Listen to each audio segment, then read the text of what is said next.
I am a publisher, writer, editor, daughter, sister, auntie, dog mom, and many other things, including currently a cancer patient.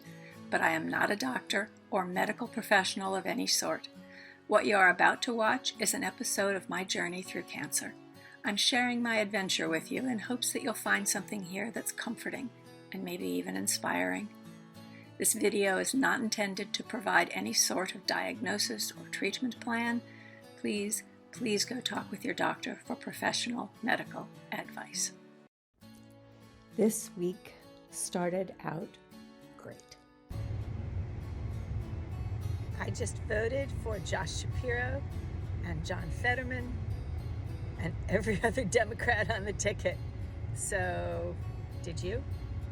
Okay, on to yoga class. And in many respects, it just kept getting better. Not only did Josh Shapiro and John Fetterman triumph over the crackpots on the Pennsylvania ballot, but last night, which was the Friday before I'm taping this, we found out Mark Kelly won his race for the Senate in Arizona, and it looks as if the good guys may keep control of the Senate majority, and tantalizingly, there just may be a chance we can keep the House as well. Now, that last isn't something we can bank on, assuredly, but we can take enormous satisfaction in having denied, decidedly, the former guy and his minions a red wave and pissed him off to the point that there are probably shattered catsup bottles all over Mar-a-Lago. Now, why are these election results so important to a cancer patient? Well, beyond the cancer issue, there are a lot of issues that only Democrats do and will address with appropriate urgency and gravity. Things like climate change, a woman's right to bodily autonomy, gun control, voting rights, the preservation of the American democracy, stuff like that.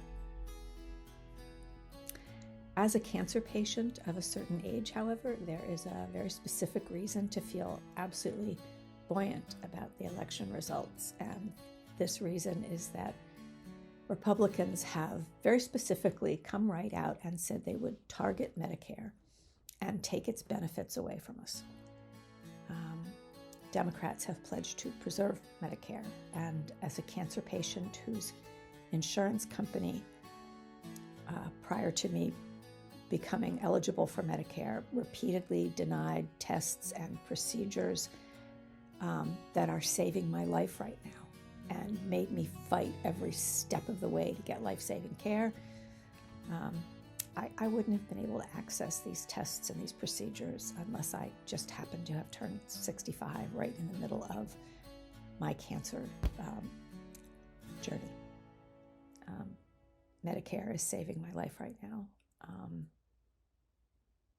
I really, really need Republicans not to get their grimy little hands on Medicare.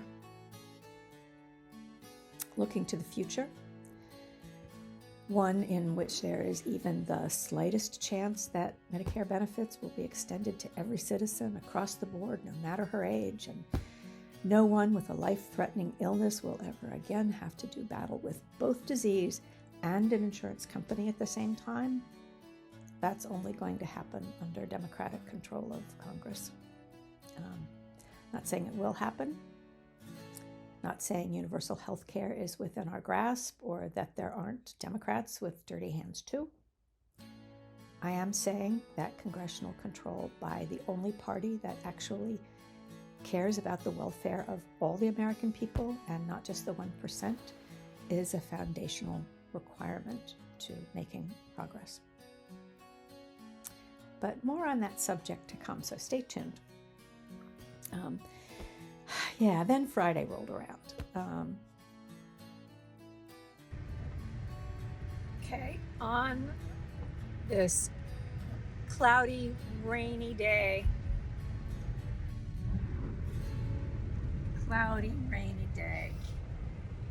heading out to, there's the creek. I don't know if you can see it.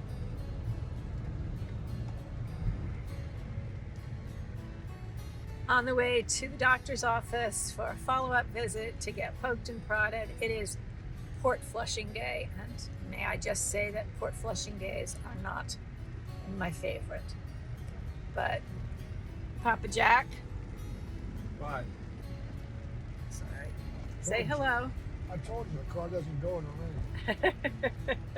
And yet we're moving. We're listening to Springsteen's latest, Only the Strong Survive, on the way up, and it is magnificent and will take your mind off the rain and maybe even getting poked and prodded. All right, onward. Getting one's port flushed is absolutely cringeworthy and no big deal. It doesn't really hurt, and though it took 3 times to flush mine this week because it was clogged, it doesn't typically take very long. But I do recommend not looking at the needle the nurse shoves in your chest because it is fairly long and thick, and the very idea of it, at least for me, puts me off. But port flushing is just part of the cancer routine, once every 4 to 6 weeks. Also part of the routine, unreliable bladder and bowel function. When I asked the PA I met with after my port flush, might I expect not to need to remain in such close proximity to a bathroom facility in the near future? I mean, I wasn't looking for a date. I just, not something I could put on my calendar and count on, but more of an estimate. And the PA told me that for some patients, the need can be permanent. And that was sobering. Although she did add that in her experience, a good many cancer patients report waking up and noticing that they didn't only feel better, but actually felt good about a year after ending treatment. So I'm looking forward to this coming September. She and I also talked about my recent diagnosis of osteoporosis, which for her was nothing out of the realm of her imagination. She said, "You're a small-framed white woman with a family history of osteoporosis after all." But I brought the subject up to her because I seem to have injured myself in my easy, gentle yoga class. I have pulled a muscle in my lower back. Neither one of us thought that I needed an x-ray because the injury is almost with crystal clarity a muscular problem. Her advice: don't push myself so hard on the exercise front, and don't overdo it. Give the injury a good 6 weeks to stop hurting.